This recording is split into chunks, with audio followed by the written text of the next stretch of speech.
Thanksgiving weekend at Wheaton College and King Arena is open as the Wheaton Thunder welcome the Manchester Spartans. Before we preview the teams, we'll send it down to the floor for the national anthem and the reading of the starting lineups.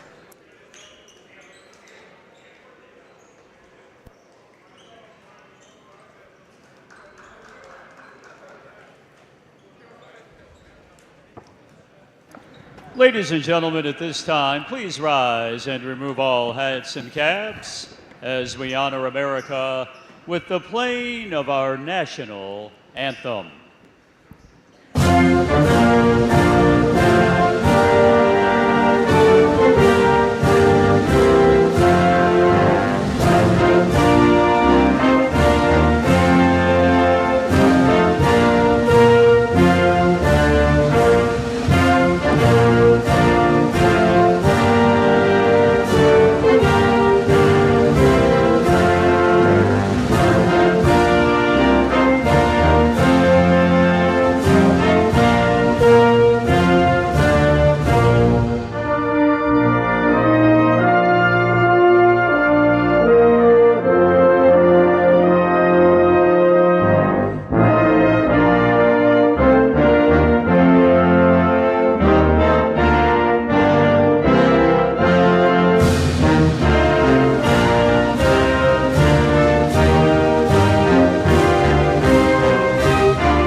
Good afternoon, fans, and welcome to Thanksgiving weekend basketball here on the campus of Wheaton College, King Arena. Today, non-conference action between the Manchester University Spartans and your Wheaton College Thunder.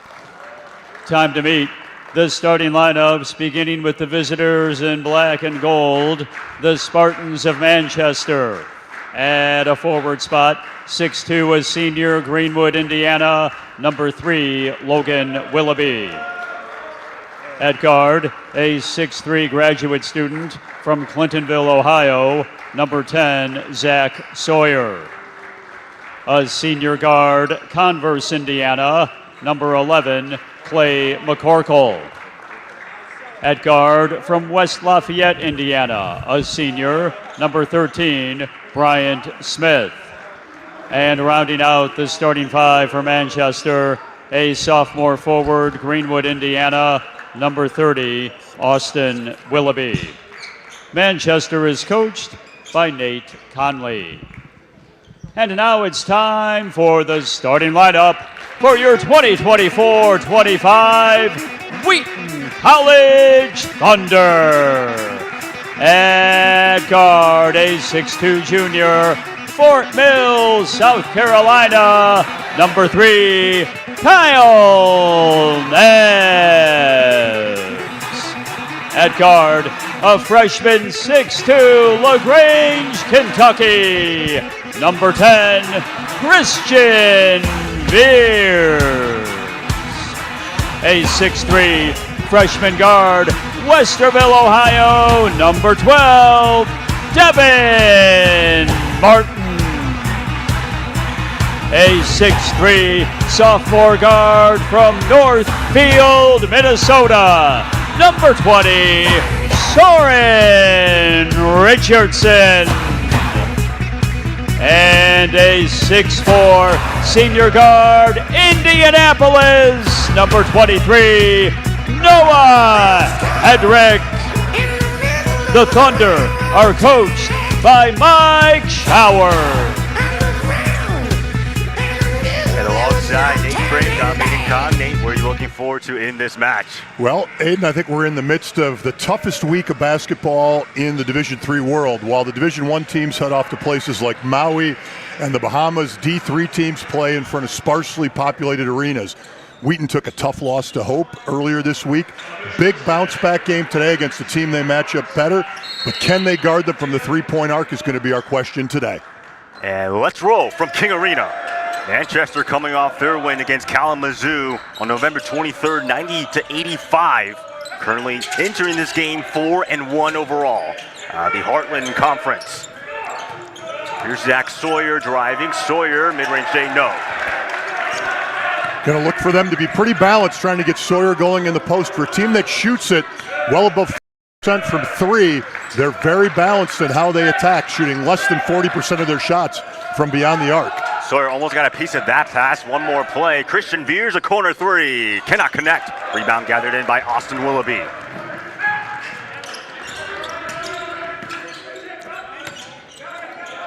Of course, Manchester, that same starting five. Willoughby, Sawyer, McCorkle, Brian Smith, and also Austin Willoughby, two brothers in the same starting lineup. Expect to see a lot of this five for Manchester. Most of their scoring, in fact 90% plus of it, concentrated among the starting five. This will be the group we see most of the afternoon. And it looks like Austin Willoughby misses from the top of the key. Here comes Wheaton on the fast break.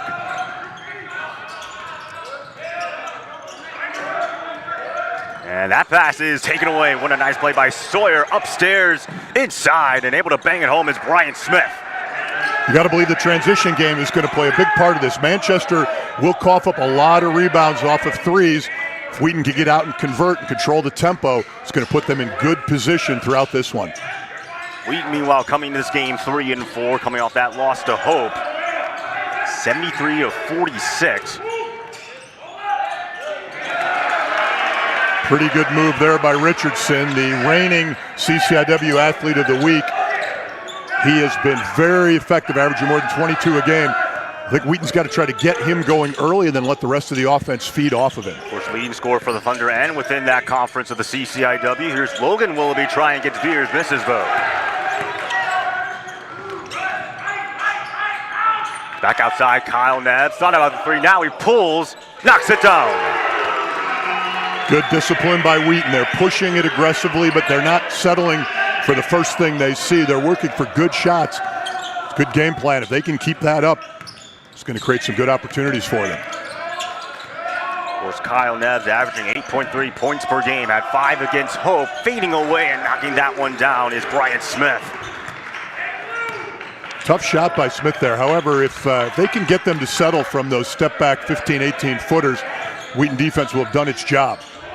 Got the net hung up there. I'm surprised the refs haven't stopped to get that net down. Not an ideal shooting situation for the Thunder. Here's Noah Hedrick driving inside. He misses, but he is fouled, though. Let's see if they go ahead and get that down. Like the way Wheaton's playing so far, they've been patient, been getting either wide open three looks or getting it into the painted area. Coming off of such a tough loss, the one they came off of against Hope, you've got to start well early. They had such a poor start against Hope that compounding that with a poor one here could start to really mount and affect their psyche throughout. Of course, in that game against Hope, they trailed 46-11 at the break. Had more turnovers than field goals made. Now it's a time-honored tradition. About once every 3 years, at least through my time here playing and coaching, you'd run into Hope like a buzzsaw right before Thanksgiving. Doesn't have to set a bad tone for the season, but you got to come out strong in the game following up. It was Logan Willoughby trying to dice his way forward. He was fouled. Let's go back to the replay. Yeah, and you can tell Wheaton working hard to defend against the three.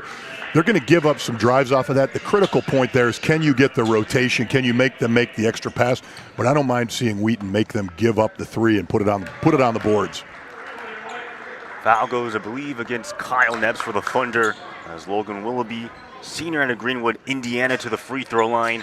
A first-team All-Heartland Conference selection 2 seasons ago when he averaged 16-5-3. Last year averaged 13-4-2 in 18 games played. That's amazing, the amount of scoring that Manchester has concentrated among Sawyer, Willoughby, and Smith. They're combining for almost 60 points a game. Like that, though, good to see Hedrick get it going in the painted area. He's a key part of this 1-2 punch that they've had between him and Richardson. I think that low post presence is going to be critical. Manchester, not a big team. They could be victimized in the painted area. That three's off the mark, though, for Logan Willoughby, out of bounds, Wheaton ball. And like we said at the outset, good to see Manchester go to the bench early. They fall off dramatically once they get outside of this starting five.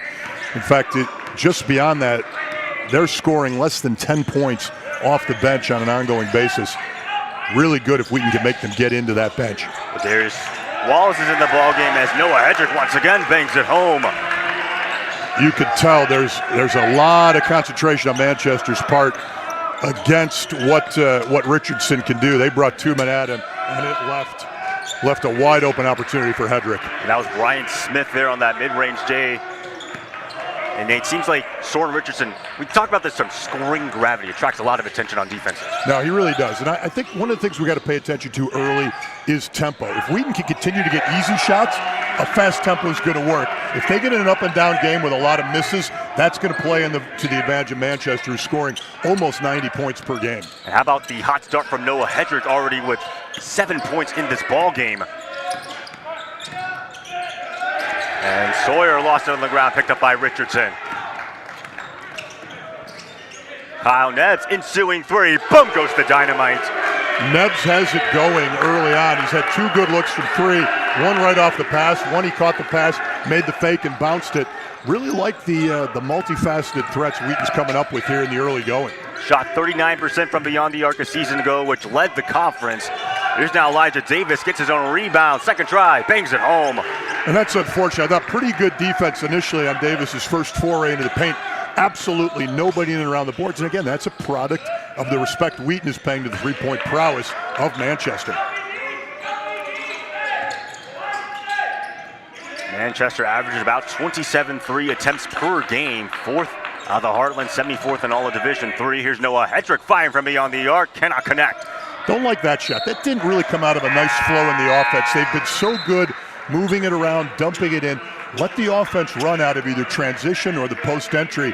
That's been the effective formula for the Thunder through the first 5.5 minutes of this one. Nathan Clark, Kyan Vanderwood check in for Wheaton. Whereas Manchester's only loss came against UW Oshkosh back in the Ron Linhart Memorial Tournament on November 16th. And stepping in, taking that three and knocking it down is Brian Smith. Yeah, good look there, and that just shows you how quickly he can pick and pop. That was a real quick load up from him. He gets it off quickly, and Wheaton was not ready to defend that three-point attempt. 20 points against Kalamazoo, buried 4 3-pointers in that game. Under 14 minutes ago, from the top of the key goes Richardson. Shot won't go. Yeah, once again, when Wheaton gets into the half-court offense, there's nothing wrong with working 25, 30 seconds off the shot clock. It's now turned to that kind of pace we were talking about a minute or two ago, where Wheaton's settling for shots and Manchester's countering quickly. They've got to settle it down here, get a good possession this time down the floor. Back-to-back field goals now for Brian Smith. Atlanta has 4 seniors and 1 sophomore. Kyle Nebbs for 3, too strong though. Yeah, and once again, that's just not the kind of shot you're looking for. He's been good with his feet set. He's been good off the fake. That time he caught it, rushed it up, and it didn't pay dividends. Brian Smith just heaves a 3, almost ran into our section, but it goes out of bounds. He was looking for the foul, a good no call there, but that was a classic heat check. Smith had been really good in his last 2 attempts, started to feel a little bit invincible from beyond the arc, probably ill-advised from the Manchester perspective. Of course, this is also a guy who shot 39% from 3 a season ago, which also led the Heartland Conference, made 92 3-pointers last year as well. First out of the Heartland, 5th in all of Division III. Ball goes out of bounds. Wheaton will retain possession. Yeah, and he's exceeding that this year, shooting 40%, so a little tick up. But you can tell it's dangerous when you got a guy that can load it up that quickly. Wheaton's going to want to get it into Richardson here, and they do. Needs to be patient, needs to clear out, give him a little bit of time, and they'll go back to him. He's guarded by Zach Sawyer inside. Richardson fires, no good. That's 4 possessions in a row. Wheaton has got a suboptimal shot, one that came way too early in the shot clock versus the quality of shot they were getting. There's Ladarius Wallace. That was a deep 3 and a timeout taken on the floor. Manchester has just retaken the lead. And Nate, what do you like so far from both teams? Well, I think Manchester's doing exactly what you'd expect. They're not rushing the 3, but it's their preferred shot. They've gotten a couple post opportunities from some of their bigger people. Zach Sawyer's been good down in the painted area. Elijah Davis is clearly a threat they're looking for. Wheaton, on the other hand, a little bit of tale of the first 5 minutes versus the last 2.5, 3 minutes. very good getting the ball in transition. Obviously, to get that, you got to get some Manchester misses. They haven't gotten those recently, and then they've been rushed in their half-court offense. I think you've got to continue to dump the ball in to Richardson. I think Hedrick had that quick start, but we haven't had him see a touch in the last couple of minutes. What Coach Schauer is telling them here is, guys, when the break is there, go with it, but when we don't have it, we are a better balanced team. We've got an advantage in the painted area. They're very concentrated on Richardson.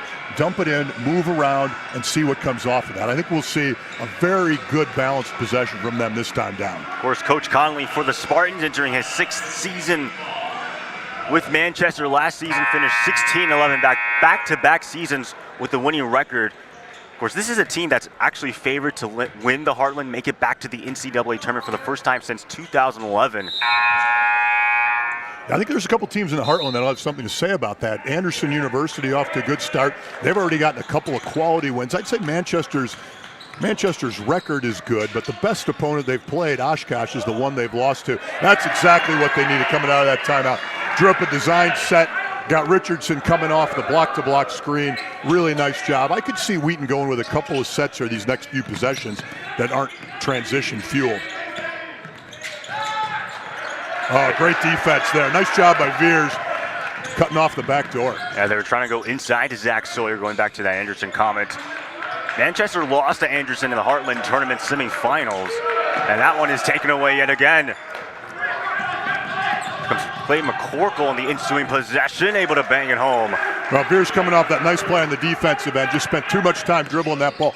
Down in the post like that, you get one, maybe two dribbles. You can't back in and not be paying attention to who's coming to dive down on you. He gave it away there, but here they are back after the turnover. Manchester right now on a 12-2 run in the last 3 minutes and 30 seconds. Noah Hedrick, and he's fouled. This is good. If I was sitting here with Coach Schauer, he'd be accusing me of taking the big man's perspective. But every good possession they've had has come off of one of two things. Number one, it's the break. There haven't been a ton of great opportunities over the last several minutes. Number two, take your time, dump it in, and see how Manchester reacts. They are not confident they can defend the post one-on-one, which means they're going to have to send people, and when they do, that's going to result in open shots for somebody else on the Thunder lineup. Noah Hedrick to the free throw line, averaging about 12.4 points per game. Second leading scorer on the Thunder. 7 points last time against Hope, 18 points against Olivet on 61% true shooting. Great to see Ty Ferguson checking in, son of my old roommate, Paul Ferguson, former assistant coach here at Wheaton.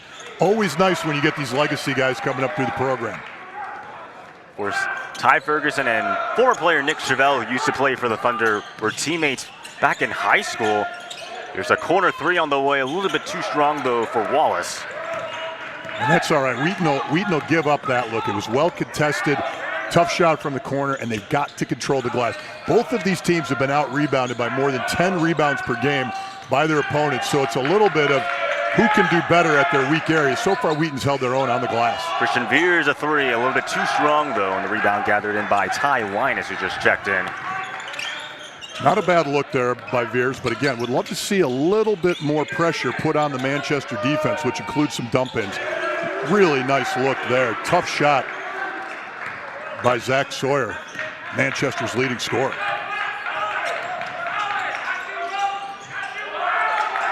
Soren Richardson will fire that corner three. That one rings out. Fight for the board, and it will go to Manchester's way. Yeah, Manchester continues to just stay out ahead. I would say that the Thunder has just been a little impatient on the offensive end. Obviously, Soren Richardson, one of the best scorers in the league. You're going to let him take the shot wherever he's feeling good about it. But a corner three from him 10 seconds into the shot clock, not what we're looking for. We want to get better movement, make Manchester really work on the defensive end. That will wear them down over the course of the game and turn into easier looks as we get deeper into this one. Here's Brian Smith, another slice inside, able to grease the cylinder. And that's freshman Noah Brumfield. He's got the help defensive position. He was much too concerned about his man on the weak side. He's got to show help, knowing that the Wheaton guards are very concerned about guys like Bryant Smith pulling from three. They're going to need help from the paint. 11 points now for Brian Smith, leading scorer on both teams. Noah Hedrick has 9. He has the ball in the low post. Can't connect, though. Oh, very nifty move. Love the patience, and I think he rushed the shot. Manchester making 4 out of their last 5 field goals. Shooting right now 10 of 18 from the field. Nearly 56%.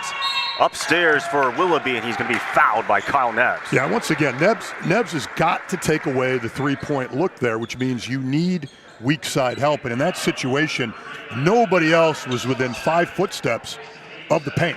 Without that, you're going to give up a lot of layups and you're going to get in some foul trouble. Now, that's easier said than done because the guys on the weak side there are also guarding three-point shooters. But the key to playing the Wheaton system of basketball effectively, you got to take care of the immediate threat, which is the ball handler, and then be rotating over. And right now, Wheaton's not into it enough. They're not confident enough to rely on that.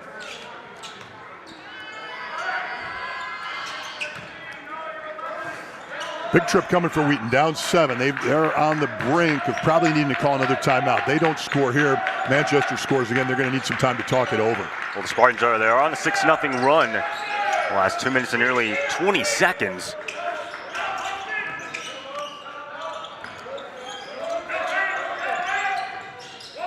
Here's Richardson inside. Soren Richardson bangs it home. That's always one good way to stave off the call to the paramedics. You need to dump it into your best player.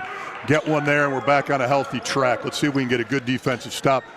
Let's see if that Wheaton help defense improves this trip down. Now 6 points for Soren Richardson. That mid-range jumper from McCorkle's off the mark.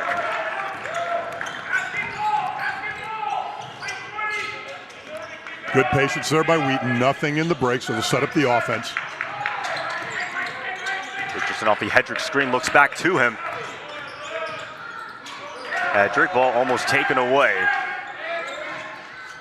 They try to work it inside. It was deflected off a Manchester player. Stays with Wheaton with 9 seconds left. That's funny. You know, sometimes with freshmen, and you know, certainly Devin Martin's one of those, you go from rushing things to being too patient. He had a good, caught it with his feet set. That's a shot I'd like to see him take, especially with 3 Wheaton players in the paint.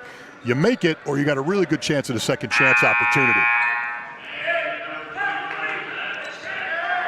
Wheaton right now 8 of 16 from the field, shooting at 50%. Martin to trigger it inbounds. Steven Schultz is in the game. 5 on the shot clock, by the way. Richardson just has to put up the 3. Cannot connect. Rebound gathered in by Smith.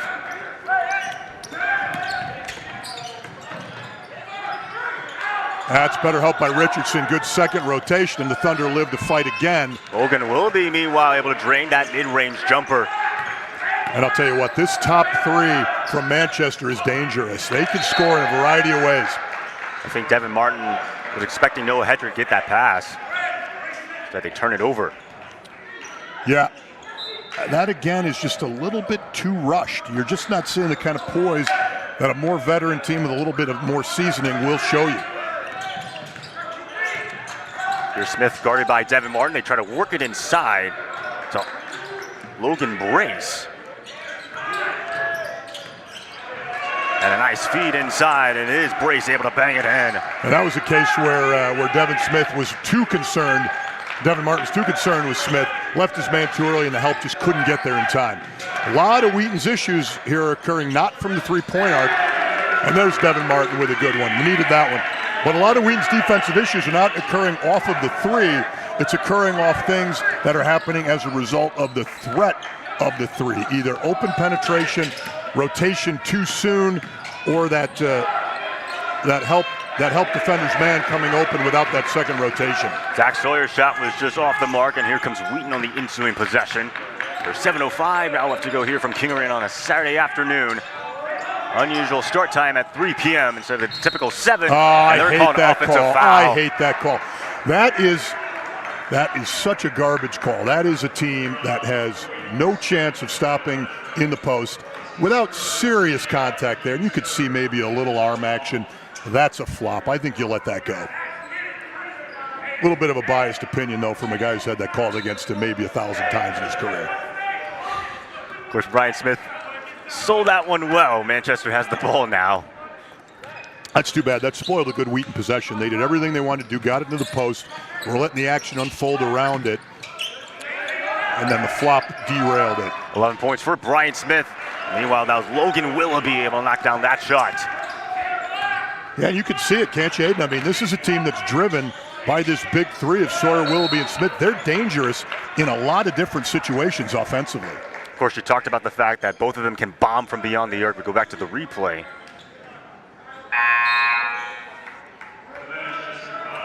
Been a relatively quiet first half in terms of the whistles. We've now seen a couple down on the Wheaton end, one going in the Thunder's favor on this possession, the one prior, a little bit questionable. But let's see if the Thunder can come up with it on this inbound set.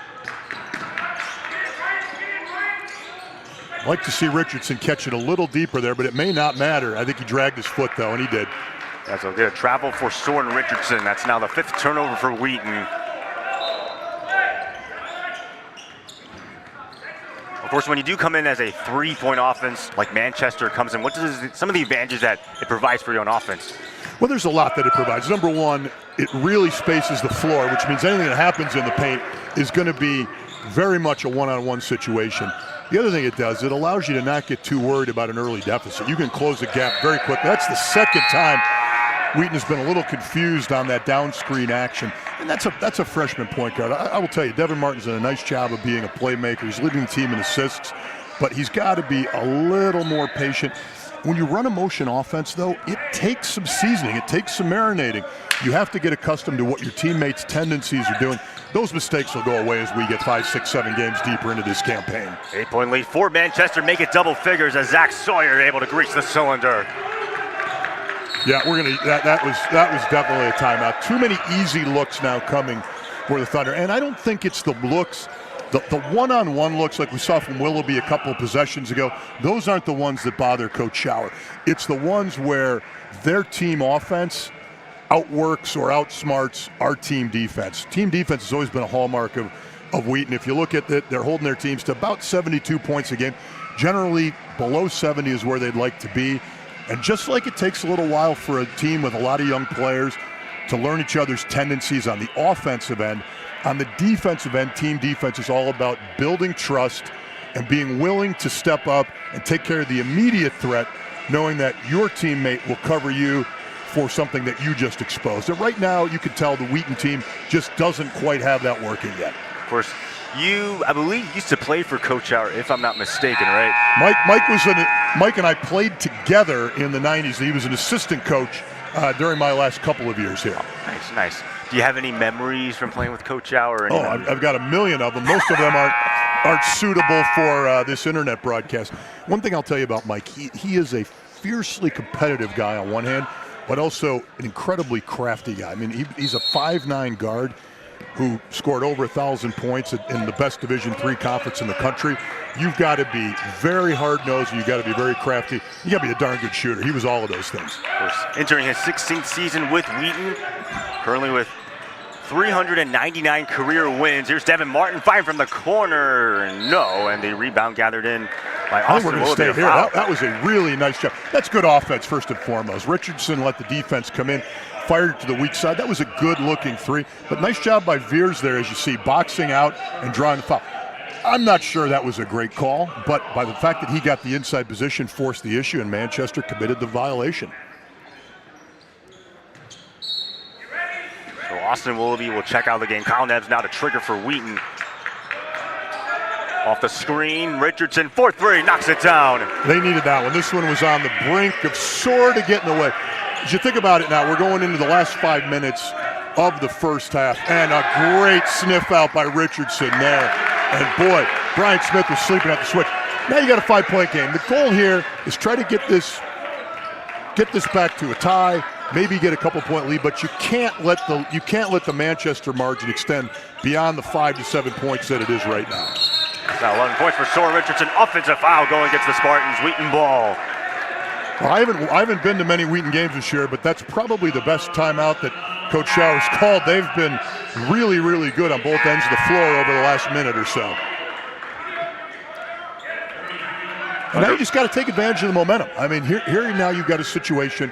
Manchester's picked up a couple of fouls. You know, they just sent one of their key subs, Ty Linus, to the bench with his second foul. You need a good possession. Capitalize on this momentum. Don't rush it. Schultz using the DHO. Back inside, Soren Richardson out of bounds, stays with Wheaton. And that's one of the challenges you run into when you got a guy like Richardson. He becomes so reliant on offensively. That was not the cut for Hedrick to try to dump it down, but he's got the hot hand, and so they forced it a little bit. Richardson upstairs, in and out, and it will stay with the Thunder.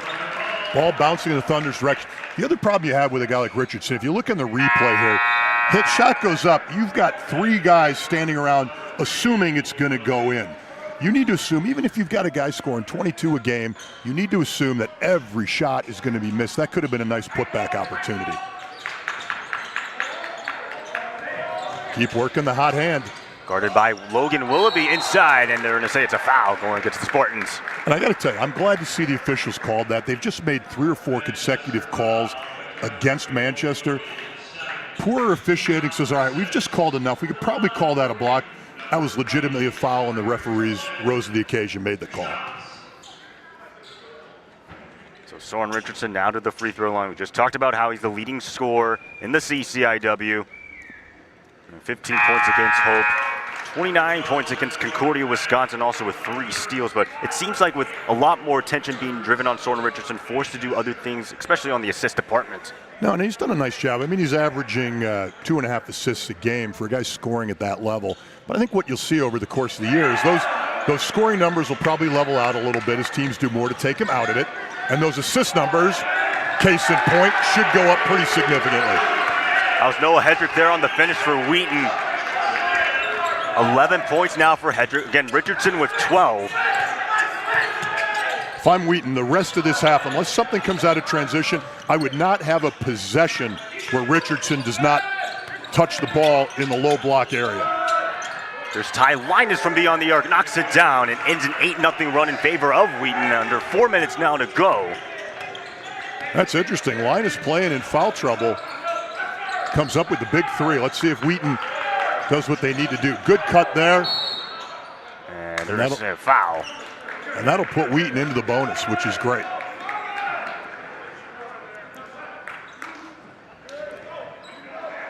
So Veers now to the free throw line for Wheaton. Team foul number 7 issued against Manchester. Wheaton with 3 team fouls so far for them in this half.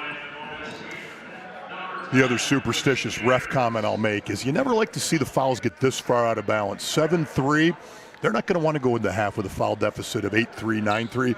Expect Wheaton to pick up a cheapie or 2 this remaining 3:47. Of course, Veers known for his defensive prowess, leads the team in blocks. That's what Coach Schauer was talking about, his surprise player in Christian Veers. And he's a good foul shooter. I'm not going to say anything to put the hex on him here, but he hasn't missed this season. And these are big foul shots. No announcer's jinx right there. He's now 10 of 10 on the season. Big possession for the Thunder here. I think Manchester will be patient. I think we're going to see them run a little bit of a set here to try to get something easy through Smith or one of their other top scorers. Cleared it out for him. Ryan Smith. And they're going to count the bucket. A chance at a 3-point play for him. I believe the foul goes against Schultz. No, and if you see the replay, you're going to see Schultz was hung out to dry. They flattened it out. They put the shooters on the perimeter, and somebody has got to step up. We talked about Veers' defensive prowess.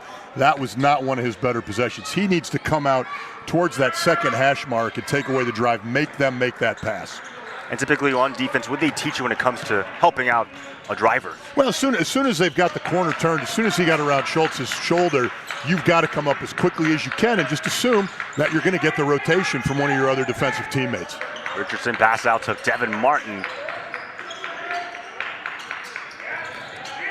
Good patience here by the Thunder. Now they've got to go. 10 seconds on the shot clock. Edrick, that shot got blocked though by Brian Smith. Here comes Manchester. Big stop needed here. Big stop. That's a travel. Yep. Brian Smith was trying to go up for that shot. Great hustle there by Hedrick. He had a tough miss, got it blocked on the near end, but didn't take the possession off, came back hustling in. I don't think Smith had any expectation that Hedrick was going to get back in that play. Those are little things. Could have extended it to a 9-point lead. Now Wheaton's got a chance to cut it to 3 or 4. 5 turnovers now for the Spartans. team that had 10 turnovers against Kalamazoo and forced 20. Richardson inside, and he's fouled. He'll go back to the line. Yeah, he's just been the workhorse, and so far, with the exception of maybe one shot he rushed up, that he's been extremely poised, making the pass when he needs to, and then when he gets the edge, taking it right to the hole. And Soren Richardson goes to the line a lot. 40 free throw attempts entering this game. Also 88% from the line, which is 4th in the CCIW. And that's so devastating. When you got a guy like that who can score in so many ways, and you also know if you put him on the line, you're giving up 2 or 3 points almost every time. Makes it really, really tricky to figure out what to do with him. Of course, Coach Schauer calls him a closer. Able to close out games, get to the free throw line, and make them. Did that against Concordia, Wisconsin. 11-12 from the charity stripe. Really nice defense by Vanderwood there, the freshman. Did a nice job of shutting off the paint for Wallace. Sawyer against Soren Richardson. Gets the friendly roll. And once again, if Manchester keeps running offense that long, it turns into something in the paint. Interesting to see how the Thunder adjust to that when they go into the locker room at halftime, because there's been too many easy buckets for a team that's mostly a three-point threat. Richardson lost it away. I believe Zach Sawyer stole it. Here comes Ladarius Wallace, ensuing possession, bangs it in. This is what we talked about. Wheaton now trailing by 8 with 2 minutes. They've got to keep this thing within a reasonable distance. Big possession here on offense.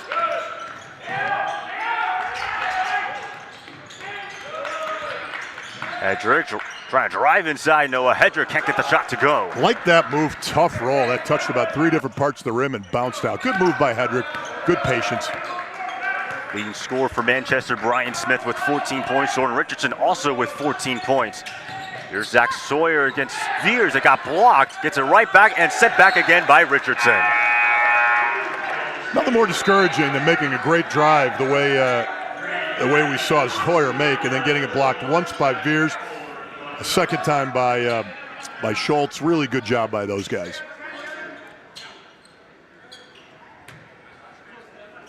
Here's Willoughby to trigger it for the Spartans. Comes a little double screen. That was a shot that I know Smith was looking to pull. And it looks like Brian Smith fouled. He'll go to the free throw line himself. And just like we talked about, watch these fouls even out. That's now 2 fouls against Wheaton in the last couple of minutes. That might be superstition or some level of PTSD that I'm talking from, but refs don't like to see it get too lopsided. It gives the trailing coach on the foul count a little too much ammunition when they're getting in their ear. Of course, Brian Smith, senior at West Lafayette, Indiana, leading scorer last year for the Spartans, averaging 21 points, good enough to be 26th in all of Division III.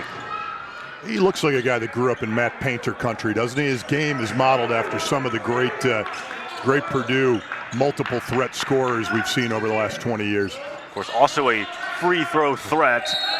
And let's see what the call is. It looks like a foul against Manchester. Yeah, we're going to see. I think this was just, again, the threat that Richardson provides. Just got held coming off of that screen and send it back to the line.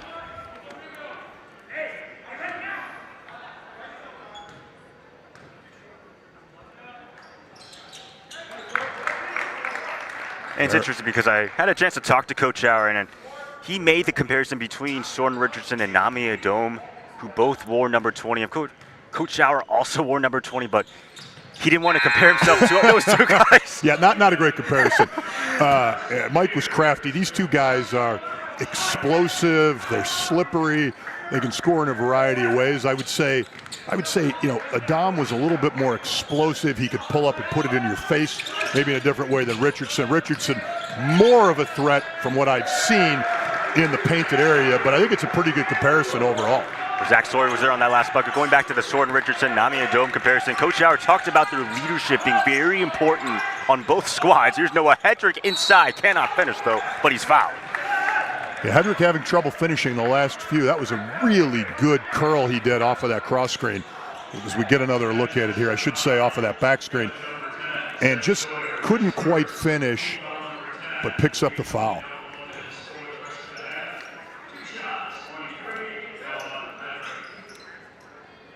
Hedrick already with 11 points. These are his 5th and 6th attempts at the free throw line. First Wheaton in the double bonus. Good looking stroke there from a guy who struggled a bit. You know, we've talked about the quality free throw shooting we've seen from others on this Wheaton team.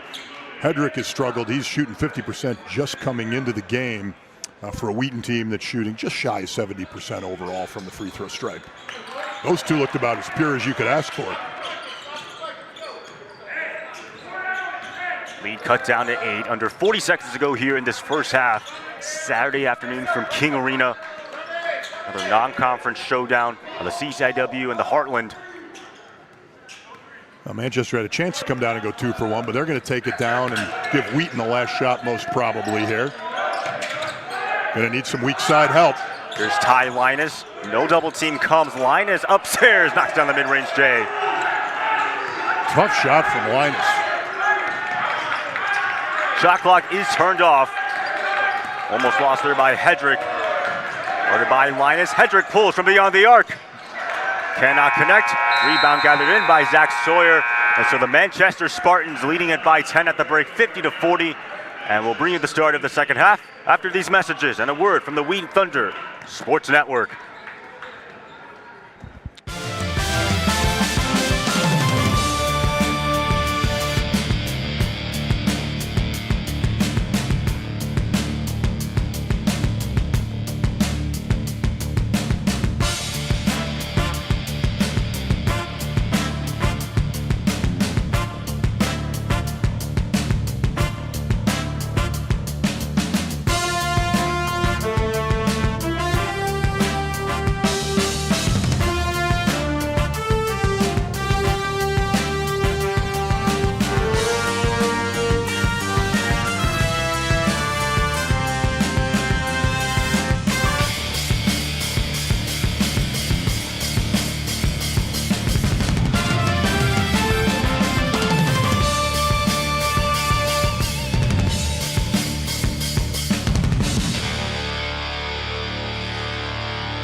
I would say be bold.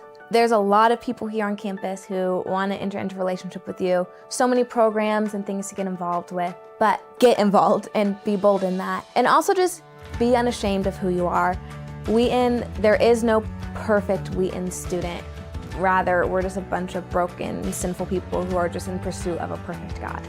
Orientation committee, and then also, of course, transfer orientation committee if you're a transfer.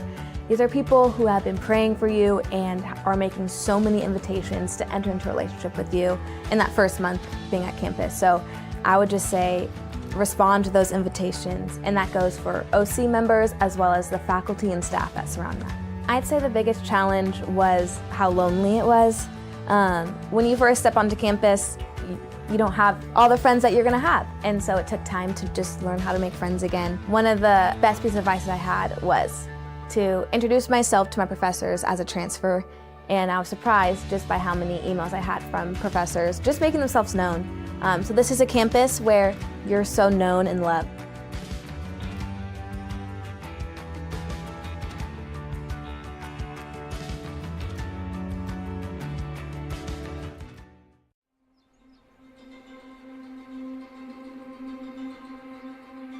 Welcome to the Armerding Center for Music and the Arts at Wheaton College. This beautiful new facility located in the center of our campus is a testament to artistic potential of every person, each one with imagination, creativity, and artistic impulse in the image of God. Home to the Wheaton College Conservatory of Music and Community School of the Arts, this space is not just a building. It's a virtual symphony of possibilities. Designed with acoustical excellence in every room, the Armerding Center is a haven for music study and performance. The Armerding Center hosts vibrant performance spaces, including the recital and concert halls, where the music comes to life again and again. These spaces host performance, worship, and study at Wheaton, in which every note, every melody resonates with a higher purpose, creating immersive experiences which transcend the sounds themselves. These venues, together with the Grand Edmund Chapel, provide opportunities to experience the sacred truths of music and the God who initiated music in the first place. Step into this thriving hub of creativity and community Every week, the Armerding Center pulsates with energy, offering a kaleidoscope of events, faculty and student recitals, ensemble concerts, visiting artist performances, and masterclasses.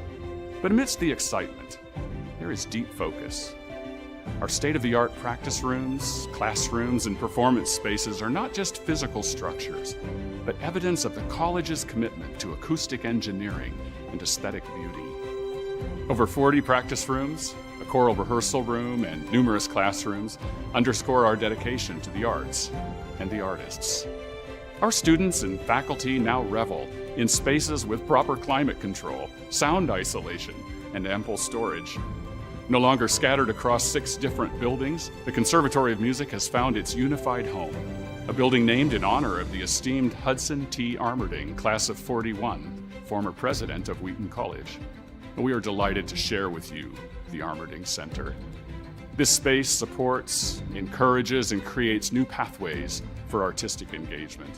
The building is much more than bricks and mortar. It is a symbol of the college's enduring commitment to excellence and the thriving creative community that calls it home. We are eager to share this magnificent building with you, our students, faculty, and our community for generations to come.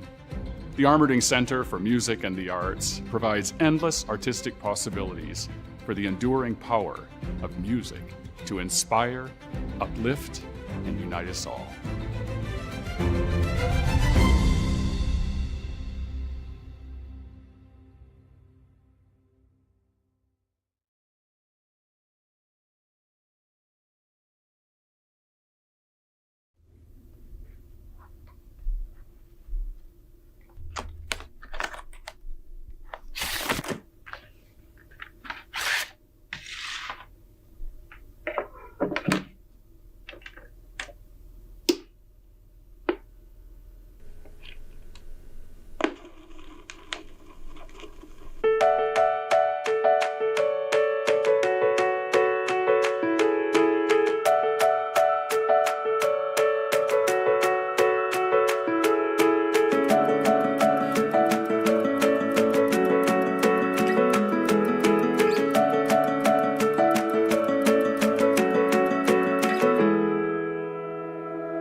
I think one of the fun things about deciding where to go to college is that all of your peers are in kind of the same place. Remember, other people have done this, other people have gone before me and will come after me and are going through it with me now, but it's not as isolating as it may feel. I didn't really know what I was looking for at first. It started with me just scrolling through website after website of colleges. I knew I wanted something that was medium-sized. I knew that I wanted a strong natural sciences department. I knew that I wanted to be challenged academically inside the classroom, but I also didn't want life to stop in the classroom. I'm grateful that I was able to visit as many schools as I did. A large part of my decision to attend Wheaton was influenced by my campus visit. What instantly stood out to me was that everyone on campus was smiling. I felt welcomed, I felt appreciated, seen, and wanted. And so the application process itself was really joy-filled. The decision process was quite a different story. I got the decisions and acceptances and rejections back, and rejections stung. I became very stressed. I started to question, do I want to keep going to school? Do I want to go far? Do I want to come closer to home? And that's where I really started to ask, okay, what are the options remaining before me? And Wheaton was again at the top. I started to work with Ellen, my admissions counselor. I just worked with her really closely and had several hour-long phone calls, just talking through what does a Wheaton education look like? What is the value of a Wheaton education? And got to have personal conversations and interactions. So even during a time that was really stressful, I felt valued and seen as a whole person rather than just a GPA and test scores.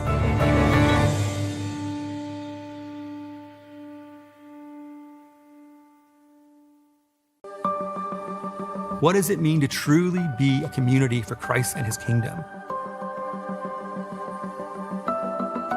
Human communities throughout the centuries have made agreements with one another on how they are going to live. Faith should not be compartmentalized. It should shape and enrich every aspect of life. People are coming here to be shaped and formed for life. All three of the statements, the statement of faith, the community covenant, the diversity commitment, are really ways of fleshing out our nice, succinct model for Christ and his kingdom. These commitments make Wheaton a place of depth and layers. Faculty, staff, and students, we all try to follow Christ. It's a place that really develops the heart, mind, body, and soul. And it's not about rules, it's about how we show love to one another. They're not meant to just be these words on a page that sound really good to say, but honestly, help us to try to live out those things daily. I see it as an attempt to marry what we do and what we say. The mission of Wheaton College is to serve Jesus Christ and advance his kingdom through excellence in liberal arts education. That mission is empowered by the enduring commitments that we make and keep. Our statement of faith, that's what we believe, our commitment to biblical evangelical orthodoxy. Our community covenant, those are promises we make to one another and to God about the way we're going to live in Christian community. And also our Christ-centered diversity commitment, how we express beautiful diversity within the body of Christ, pursuing Christian unity. Those commitments make Wheaton a very special place, a place we hope that God is calling you to join.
Welcome back to King Arena between the Wheaton Thunder and the Manchester Spartans. Nate, Frank, what were your thoughts on the first half? Yeah, it was an interesting first half. From a Manchester perspective, they did kind of what we thought they were going to do, but they did it in a different way. They were patient from three when they got their looks. They hit them, shot over 40% from three, but they chewed us up getting to the rim, making that second pass, finishing one-on-one. They shot over 60% from the field. The other thing that was interesting, they got a lot of bench production. Ladarius Wallace with 5, Ty Linus with 5. So they were a little more multifaceted than you would expect.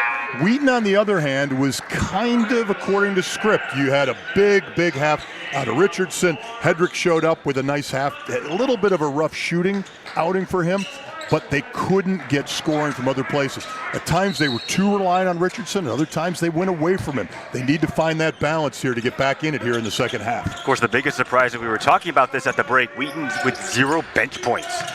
Yeah, and that's a problem. That puts way too much pressure. We're going to have an offensive foul there right out of the gate on Devin Martin. Didn't see it. Let's see if the replay shows us something.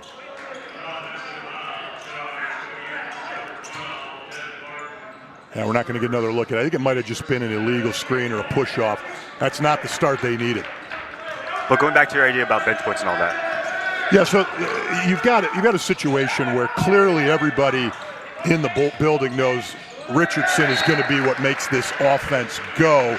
And then when you've got, you had Neb starting off hitting, and we couldn't get him any more shots. Obviously, he's not a bench player, but you've got to have some more options. They started to take away Richardson.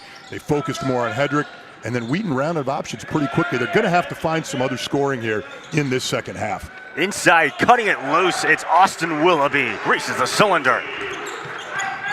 Yeah, Willoughby very, very quiet. That Willoughby, Logan Willoughby wasn't, but Austin very quiet. We'll see if he gets going a little bit more in the second half. That was Christian Veers able to drain that triple.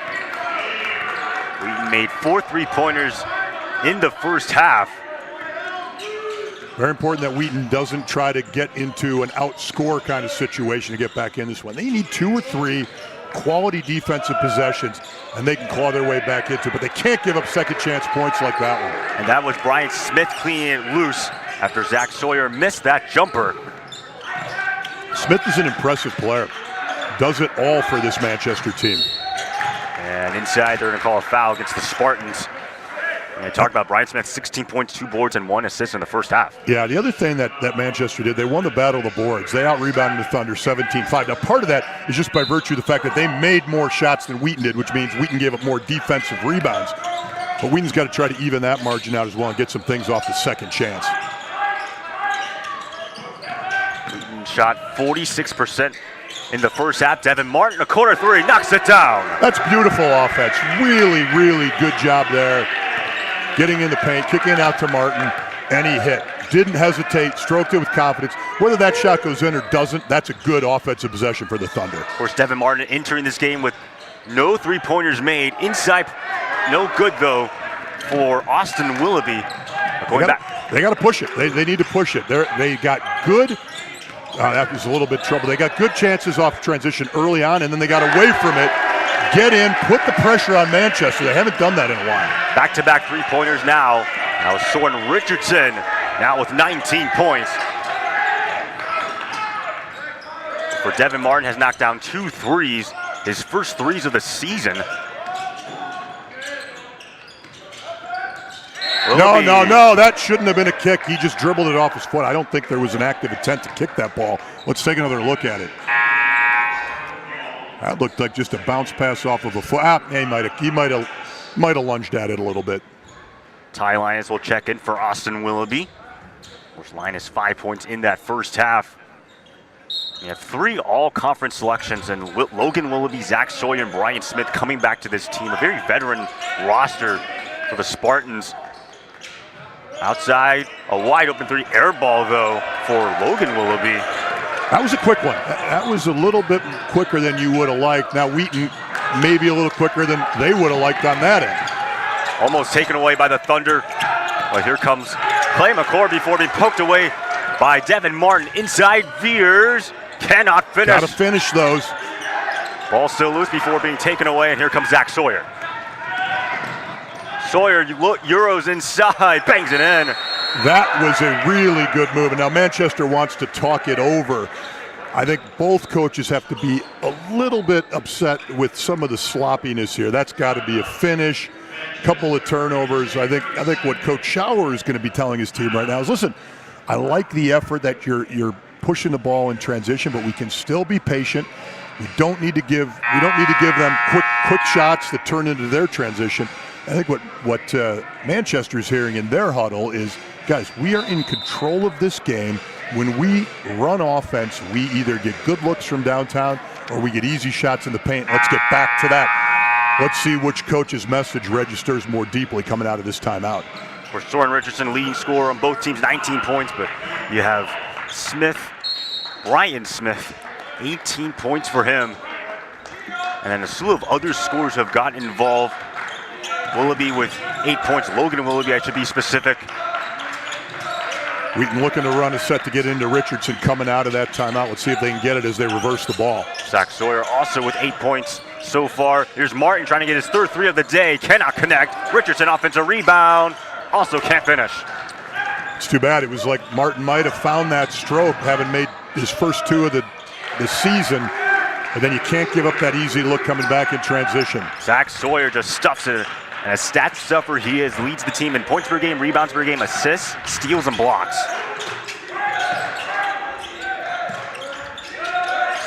I mean, he's averaging a double-double. 22 points, 10 boards, nearly 6 assists. Richardson against Sawyer, looks back out. Veers thought about the three. Richardson now fires from the corner. And cannot finish. That's right. And once again, just not enough presence from Wheaton on the offensive glass. They have really struggled in that regard. In the first half, they only tallied one offensive rebound. There are serious opportunities, two offensive rebounds, serious opportunities against a relatively small Manchester team to get some second chance opportunities. Now it's Logan Willoughby working inside from the high post. Wheaton scoreless in the last 2 minutes and 10 seconds. I don't think Schauer will let this go another possession without a score before calling a timeout. It looks like we got ourselves a foul against Manchester. Goes against Clay McCorkle.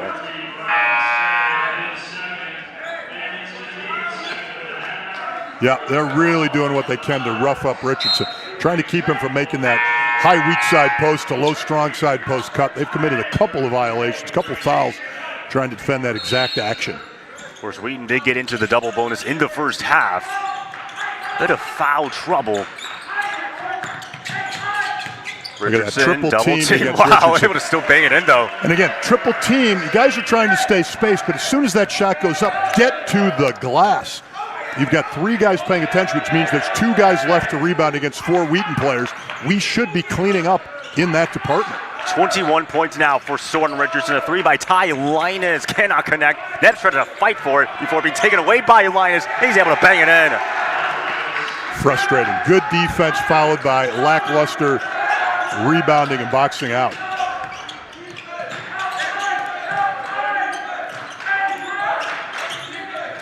Manchester 5 of 8 from the field so far at half number 2, shooting at 63% when they shot 60 in the first half. That ball goes out of bounds, stays with Wheaton.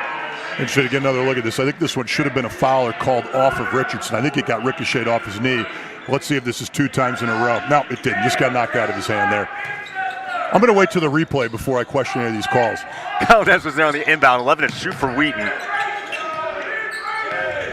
Warren picked up by Ladarius Wallace inside. That's going to be a turnover.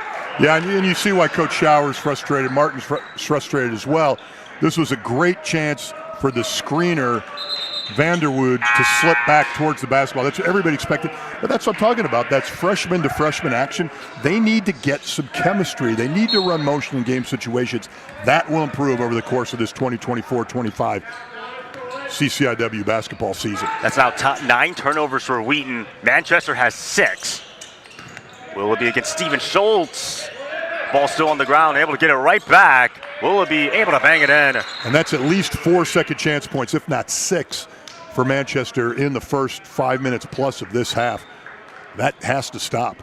Stephen Schultz was a little bit slow to get up on that play. Looks like he is all right for Wheaton. Yeah, I'm not sure what happened there. Just a little bit of a fray when that ball came loose after the first shot.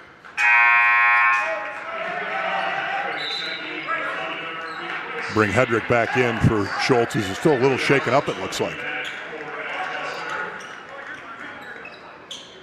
Wheaton shooting 4 of 9 from the field, 44%. I mean, you had really solid field goal percentage in the first half when you shoot 46, but of course the other team, Manchester, shooting at 61, pretty much overshadows all of that. Contested 3 on the way. Trey's out though for Soren Richardson. And once again, nobody anywhere near the offensive glass. That's a quick shot. I can see what Richardson is doing. He's been such a focal point of the offense. He's really the only thing that's been working for them here in the early going of this half. But he's tired. That's a shot of a guy saying, I don't really feel like I've got the energy to run an entire another 30 seconds off of the shot clock and get something. So he took the shot a little bit quick, but very understandable. Ty Linus was just fouled on that last play by Kyan Vanderwood. Linus a lot more assertive than you'd expect him to be. He's been looking to score just about every time he's touched it. Here is Linus firing from beyond the arc. That won't go. And a foul inside. I believe a loose ball foul going against Manchester. That's going to be on Austin Willoughby, I think.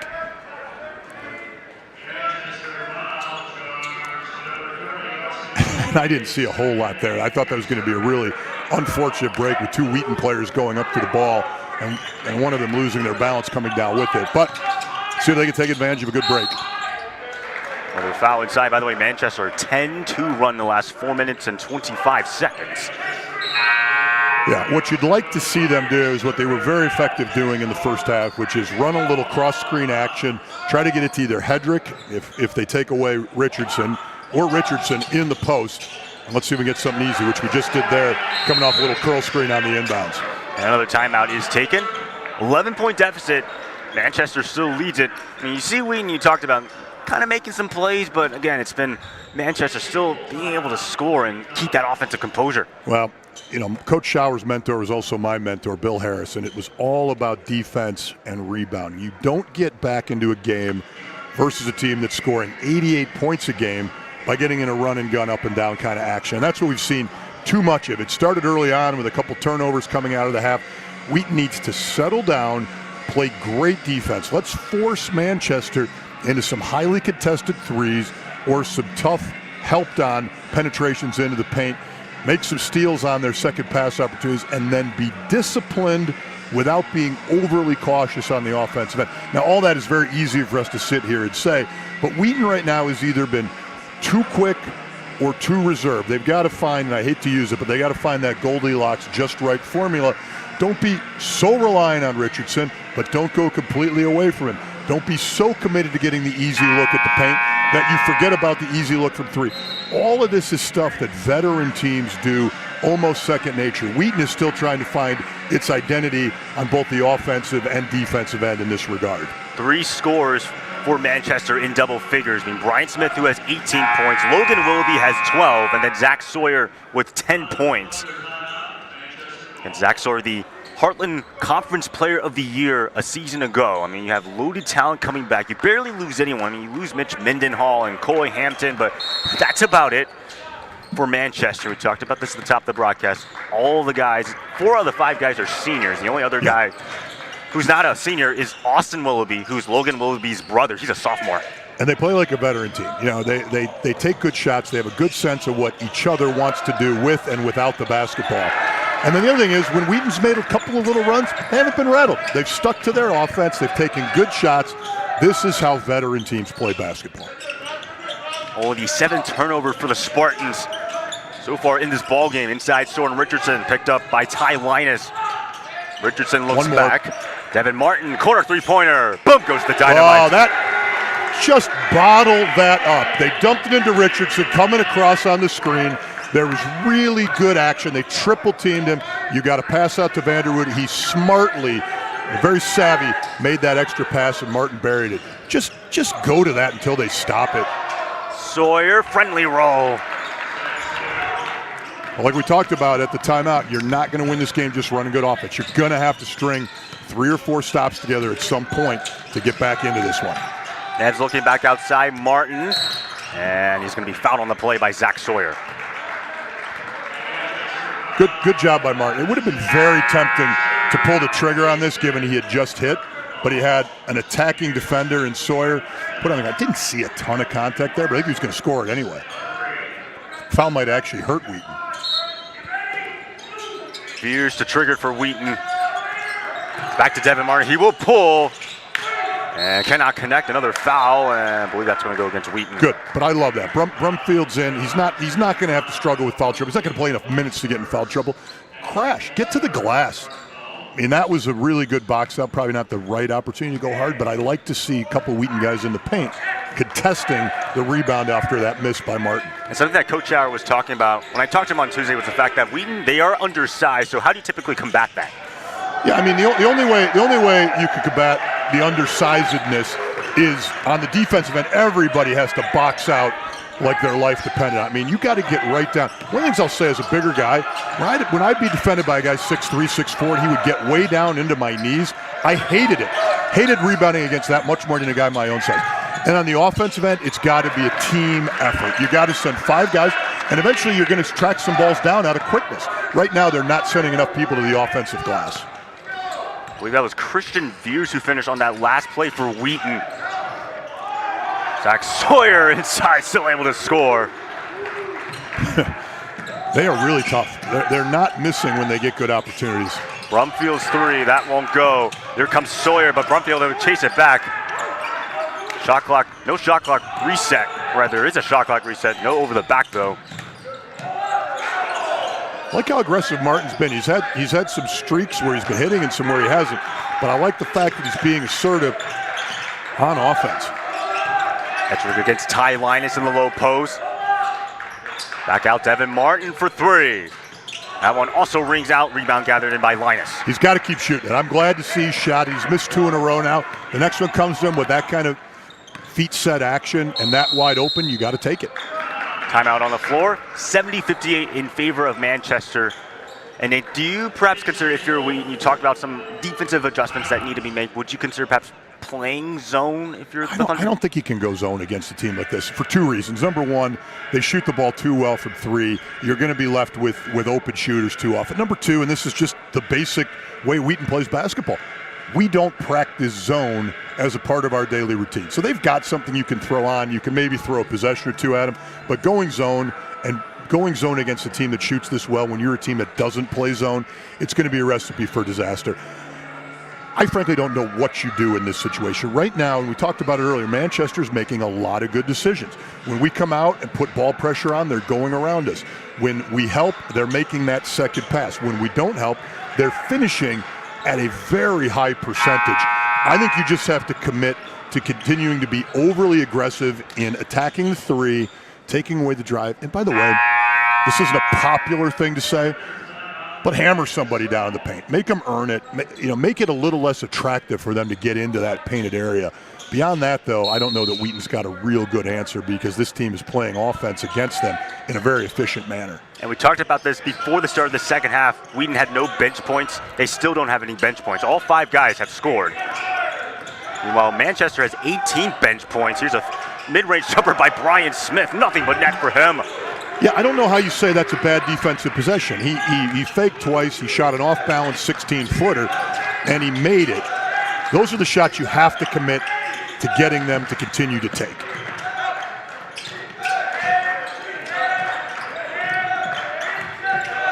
Manchester's made 4 out of their last 5 field goals. 9 on the shot clock now for Noah Hedrick. Picked up by Austin Willoughby. Martin inside. Evan Martin cannot finish. Nathan Clark tries to get the board, but goes out of bounds. Spartans ball. I like the energy Clark and Brumfield are bringing. In fact, I'll make a prediction. We will get a bench point or 2 or more, and it's going to be Brumfield who gets it. He's very active. He's taking an ill-advised shot, but I like how active he is. I think it'll be a second chance point that breaks the Wheaton bench scoring drought.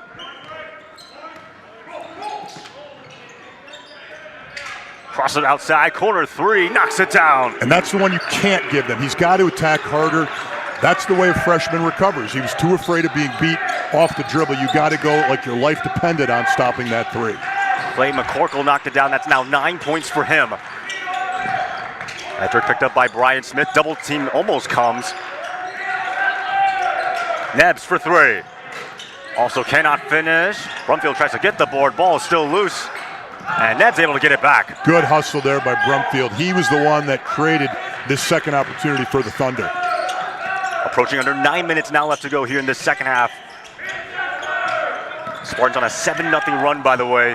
Brumfield inside, you predicted it. How about that prediction? Every once in a while you find the blind squirrel finds a nut. But no, he's been active, he's been moving aggressively, and I was glad to see him get paid for it with that great pass and good finish. And finally, the first bench points for Wheaton. He outscored 18-2 in that department. Willoughby was going against Kyle Neves. Now another corner three for McCorkle. Cannot hit, though. It's kind of now or never. You got to put a good 7-0, 8-2 kind of run together to get back into this one, or it's going to get away from you if they maintain this margin for the next 2 or 3 minutes. Trying to use the Nathan Clark screen, but coming up a bit short is Devin Martin. Yeah, now he's taking too many shots, and I get it. You're the guy who's being left open, but in that situation, again, 5-10 seconds into the shot clock, run some offense, put some heat on this Manchester defense. Once again, upstairs for Austin Willoughby, but he's fouled. And that's what I'm talking about. Like, don't let him finish that. Send the guy to the line. He is, he's not one of the better shooters on this team. He is a 70% foul shooter, but that's on a limited number of attempts. Make him earn it at the line. I'd like to see the Thunder continue to do that. They committed, 5-6 fouls in the first half. They've only committed 4 fouls through the first 12 minutes of this one. If they're going to get in the paint, you don't have a good charge situation, make him earn it.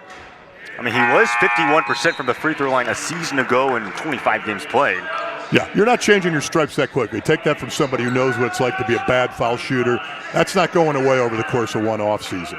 Career high 12 points against UW Oshkosh on 77% true shooting, at 4 points against Kalamazoo last time out. He'll make both of them, of course. We talked about that. That's the reverse jinx. It's now a 17-point lead, tied for the largest lead for Manchester. Of course, Wheaton trying to avoid back-to-back losses at home. Once again, they lost to Hope on Tuesday night. Inside, Soren Richardson almost stripped. Steven Schultz has it, fakes it outside, and can't finish, but a foul. Good move, I like that. I mean, that was a big man slow motion fake and finish. He did a really good job. I mean, if you look at this, I think he thought about kicking it. Everyone thought he was going to kick. Look at that, really nice move. And he's got to attack with his weight going towards the basket. He kind of shied away from the contact. Could have had a three-point play. 10 points against Lake Forest, 7 against Olivet. One of the veterans for this team. That's what Coach Schauer was talking about, that he brings familiarity and this consistent effort, knows what the goal is. The Wheaton Thunder goes and knocks down both free throws. Lead's cut down to 15.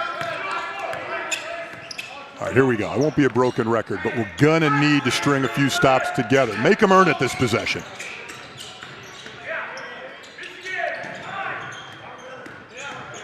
Zach Sawyer against Devin Martin. Comes up short. Richardson able to save it. Pretty good defensive possession here. Let's see if Schultz can make a good decision in the open court. Didn't make what I would call the best decision, but he's going to get bailed out. Wheaton will retain possession. 23 on the shot clock.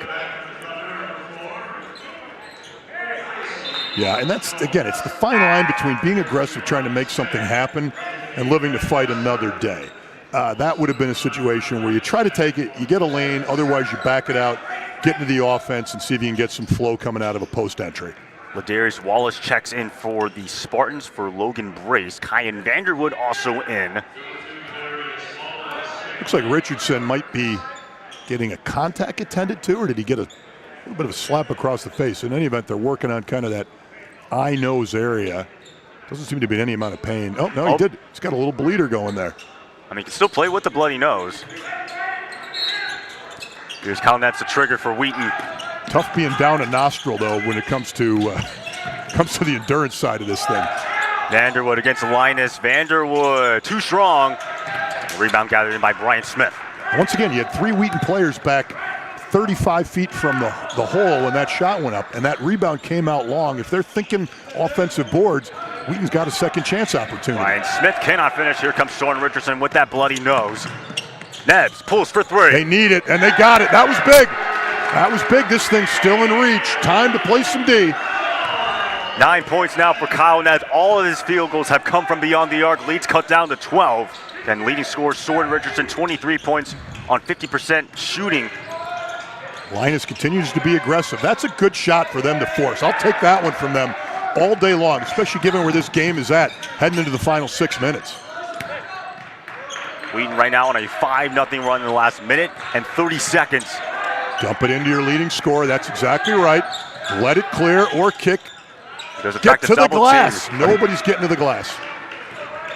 When you say get to the glass, are you talking about other Wheaton players? Yeah. No, that was a good move. I mean, again, I'd like to see him take that one a little more aggressively. But listen, I'm not going to question a guy who's scoring 22 a game, and now he wants to score it. But, that was a situation where Vanderwood had nobody around him. As soon as he sees that shot going up, he should be flying in there for the tip chance. It goes out of bounds. It'll stay with the Spartans. 7 on the shot clock with 5:44 to go. As Zach Sawyer will come in. Let's see who checks out. It'll be Ladarius Wallace. So you got your veteran presence back. Got to think they're going to look to set some sort of a double screen here for Brian Smith. Now they dump it directly in. And Sawyer gets the and one. Chance at a 3-point play for him. Now, Wheaton was thinking exactly what I was thinking, which is why they got absolutely beat. They were waiting for a double screen action, and Martin was just completely unaware they were going to go over the head to Sawyer, and Sawyer did a really nice job finishing that one. That one stings. 3 double-doubles on the season for Zach Sawyer. 23 points, 12 boards on 57% true shooting against Kalamazoo. Reached the 1,000-point mark. Was also named the Heartland Student Athlete of the week. So 5:41 left to go. You're down 15. What else does Wheaton have to do to get back in this game? I mean, we kind of talked about it. You've got to string stops together. We don't have these stats right in front of us, but I can't imagine that Manchester has gone 3 possessions without scoring. So it's you get a good stop. You come down, maybe you get a good shot, maybe you don't. And then Manchester comes down and they score. In that case, they get a 3-point play. You've got to string 3 or 4 stops. And then this is kind of simple, but you got to get hot. Wheaton has had too many good looks, Karam off the boards, and not enough second chance opportunities.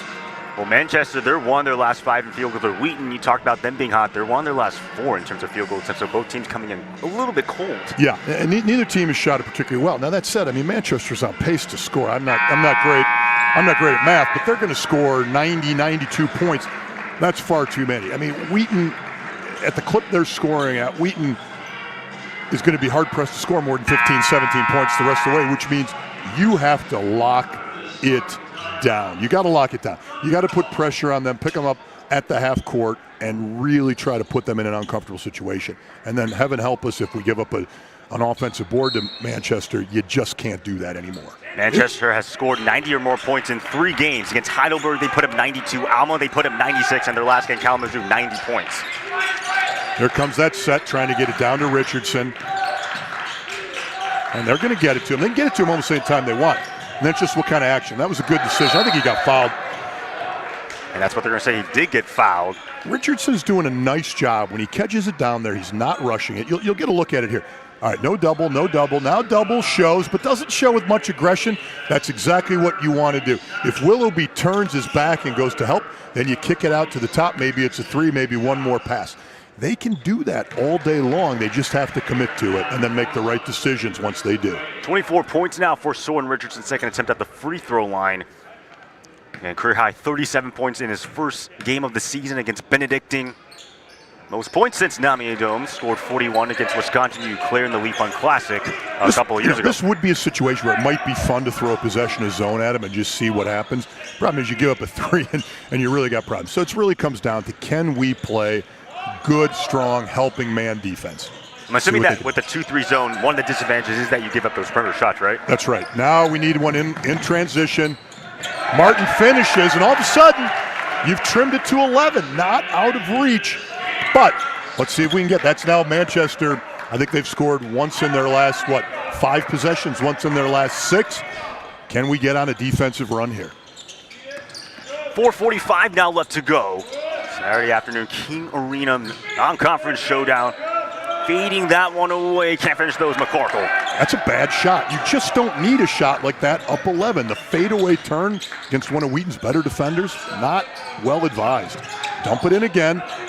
No show from the double. There it is. Now we're going to get the open three, and if it goes, we got a ball game. Well, it cannot connect there, and it's Zach Sawyer who gets the board. I mean, Wheaton, this is the steady diet of what they need to do the rest of the way. Obviously, at some point, Manchester's too good a team. They're going to score, but I like the looks Wheaton's gotten their last 3-4 times down the floor. Looks like Soren Richardson is still getting checked up by the athletic training staff, so Kyan Vanderwood would check in. Or if it still has to do with his bloody nose. I think he just blew the stopgap measure out of there, so they'll dab it up again. Although it looks like now they're having to take him over to the kit. This could be a problem. I think if he's out for more than a minute or two, and if Wheaton scores another point or two, Schauer will take a timeout. As a turnover right there. Wheaton does have 4 timeouts, though, compared to Manchester has 2. If they score here, look for Schauer to take a timeout, then get a well-rested Richardson back in to try to finish this one, if they can stop the bleeding, both, I guess, on the court and off the court. Nice analogy right there. Nebs fires from beyond the arc. Big hit. Oh, big hit. That was a bad gamble by Zach Sawyer. For the veteran team that this Manchester team is, they've made a couple bad choices defensively. They've taken a handful of really bad shots the last few times down. And for Coach Conley, when do you consider calling timeout? I'd call one almost immediately. Obviously can't call it now with Wheaton having the basketball, but after your next bucket, or if you don't score your next possession, if this goes, it's off a little bit to the left. And Kyle Nebs was trying to track that rebound there. Ryan Smith gets the board. Didn't hate that shot. It was a little quick, but he had the hot hand. It would have been a huge momentum gatherer. That was Zach Sawyer there, able to finish. That's now 19 points for him. All right, work some time. It's a 10-point game. You're going to go under 3 minutes or get darn close to it this possession. If you do that, down 7 or 8, you're in pretty good shape. Ryan Smith has 20 points. Vanderwood in the low post. Picked up nicely there by Zach Sawyer. 10 on the shot clock. Work it down and finish it.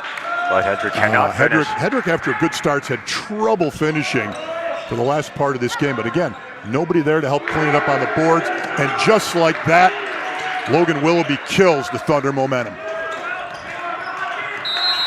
Back up to a 13-point game, 85-72, 2:43 left to go. I mean, some hope for Wheaton, but Manchester, they've done an excellent job. Yeah, you were down 30 seconds ago with a chance to cut it to 7 or 8, under the 3-minute mark. That's a very manageable deficit. Then you get a couple stops, you get a couple scores, and all of a sudden it's a one-possession game. Now Wheaton is in probably, unless they get layups, they probably need to be thinking threes most trips down.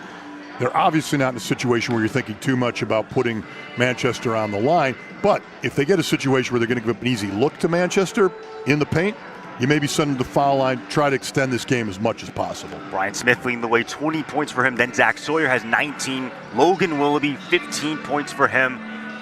He scored for Wheaton. Soren Richardson, 25 points. Looks like he is good and he's going to try to come back into this game. Then you have Kyle Nebs, 12, and Devin Martin, 11. But still, that lack of bench production, only 4 bench points for Wheaton compared to Manchester. They have 18. Yeah, the bench points have been the difference. And frankly, I would have told you coming into this game, Wheaton probably had the benches have not been a strong suit for either team through the early part of this season. I would have told you Wheaton might have had a slight edge. Manchester bench has stepped up and played pretty darn well, really led by Linus, but a good number of them have chipped in. Yeah, Ty Linus, 9 points for him. Of course, you also have Ladarius Wallace, the brother of Austin Willoughby. Sorry, the brother. Yeah, Austin Willoughby's been really good too. Ladarius Wallace, 5 points for him off the bench. Austin Willoughby has 4. Can't force it here. You need a good look. You're still in the time where you need a good look. Oh, really nice move. Like some of the work Brumfield's done down there. He's made a couple mistakes, but he's been very patient when he's gotten the ball in the paint. That situation almost looked like he was stuck and was going to kind of bail out, but he regathered himself and finished nicely. Another timeout, so now the lead's cut down to 11. When do you start, if you're Wheaton, do you consider start fouling? When does that play into? Yeah, I don't think you can do it yet, especially against a team like this Manchester team. They're almost a 76% foul shooting team, and they're going to have only their best foul shooters on the floor down the stretch here. You know, you get it down to 5 or 6, you get it down to, hey, we need to take 2 possessions and extend it to 4 to have a chance to get back in.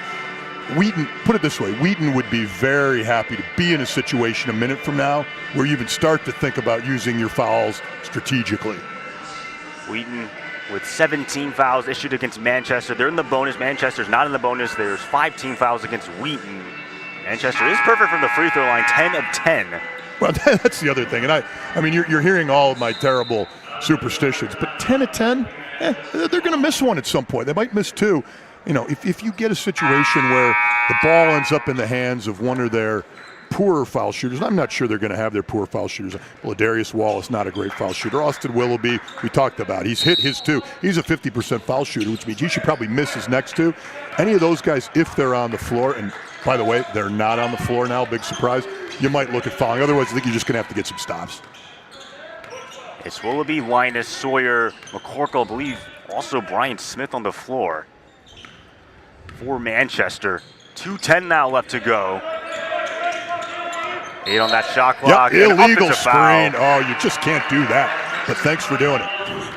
Well, Wheaton will take it. That's now the 11th turnover for Manchester. Yep. Yeah. If you're going to do that handoff, you can't foul it up with a shoulder into the on-ball defender's xiphoid process, lower sternum area. You got the specifics of that. Here's Noah Hedrick for 3. Need it too long. But Devin Martin gets the board. Hedrick inside, cleans it up. Look at that, going to the glass. I'm telling you, that is there.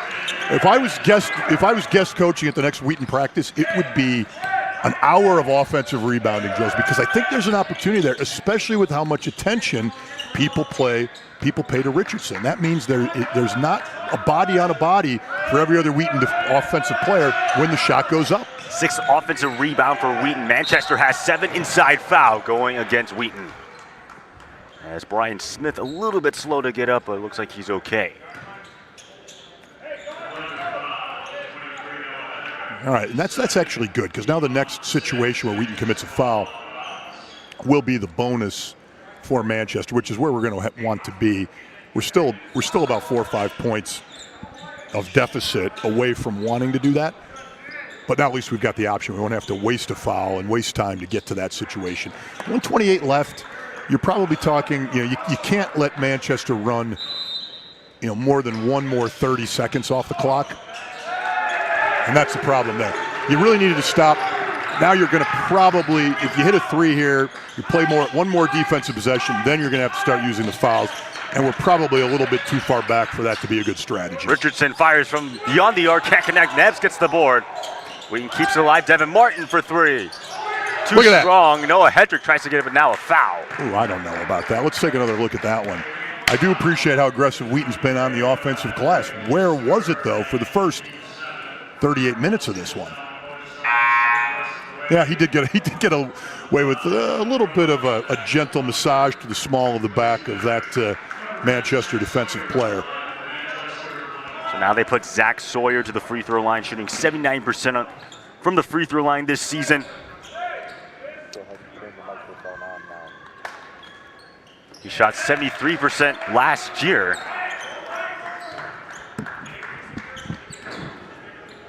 And these couple will pretty much do it, I would say.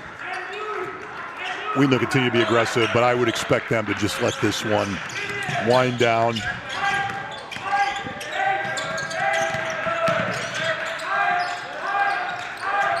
Under a minute now left to play. Richardson tries to draw a foul. Shot won't go. Rebound gathered by Willoughby.